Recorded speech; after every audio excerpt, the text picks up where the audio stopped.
श्री कल्कि ने बताया कि वो शिव जी का संहार कार्य क्यों करते हैं। बात ये अतीत कलयुग की है।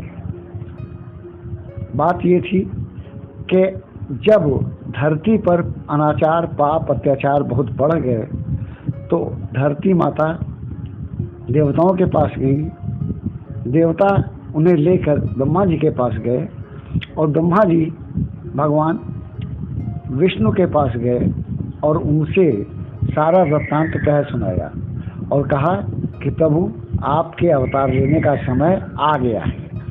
अब आपको धरती पर पधार कर कली का अंत करके, पापियों का नाश करके सतयुग की स्थापना करनी है।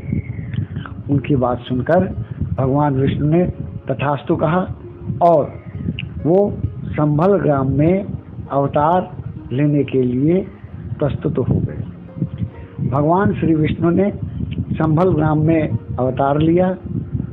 इसके बाद यज्ञोपवीत संस्कार के बाद उन्होंने श्री परशुराम जी से शस्त्र और शास्त्र दोनों का शिक्षा ग्रहण किया।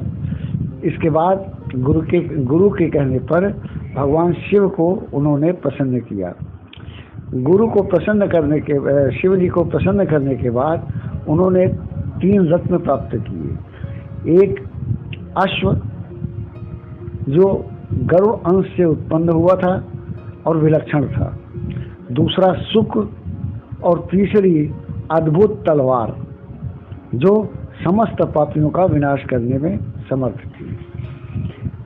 ये होने के बाद वो अपने संभल ग्राम लौट आए और यथा समय शत्रुओं के नाश के लिए, पापियों के नाश के लिए, अधर्मियों के नाश के लिए, धर्म की रक्षा के लिए वो सेना सहित चल पड़े।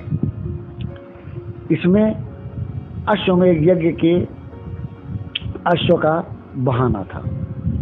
खैर, तब उन्हें सबसे पहले बौद्ध राज जिन को पराजित किया, उसके सेनापति को पराजित किया, जिनसे देवता भी डरते थे।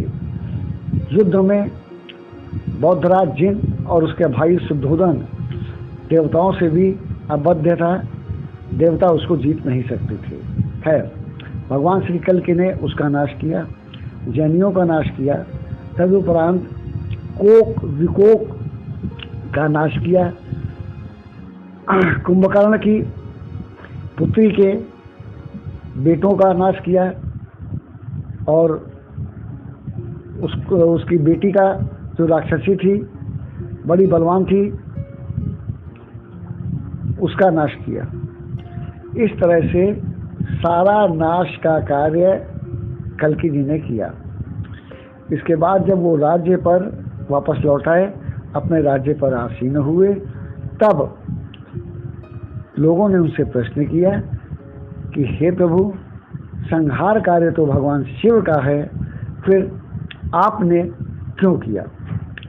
तब भगवान श्री कल्कि बोले कि देखो, सृष्टि स्थिति विनाश ये ब्रह्मा विष्णु महेश के कार्य हैं। ब्रह्मा जी सृष्टि करते हैं, विष्णु जी पालन करते हैं और शिव जी संहार करते हैं। तो प्रियजनों, शिव जी जो संहार करते हैं वो सृष्टि का संहार करते हैं। अंत में जब सृष्टि को लय होना होता है तब वो उसका संहार करते हैं। लेकिन पालन का काम, पालनहार भगवान विष्णु हैं, नारायण हैं। अतः अगर कलयुग में, सतयुग में, त्रेता में जब भी कोई सृष्टि चक्र में बाधा पहुंचती है, तब भगवान विष्णु ही अवतार लेके उसका पापियों का नाश करते हैं और धर्म की स्थापना करते हैं। जैसे त्रेता युग में भगवान श्री राम ने रावण, कुंभकर्ण, मेघनाद आदि का वध किया था, धर्म की स्थापना की थी। द्वापर में श्री कृष्ण जी ने कई कंस आदि, शिशुपाल आदि का नाश किया और महाभारत में तमाम असुर राजाओं का नाश करवा दिया। इसी तरह कलयुग में भगवान विष्णु कल्कि के रूप में आके अधर्मियों, पापियों का नाश करते हैं। इसके बाद सतयुग की स्थापना करते हैं। तो प्रभु ने कहा हमारा ये कार्य है, ये शिव जी का कार्य नहीं है, अतः इसको हमको ही करना पड़ता है। अब हम माँ पद्मा और माँ रमा के साथ भगवान श्री कल्कि को प्रणाम करके इस कथा को यहीं विश्राम देते हैं। धन्यवाद।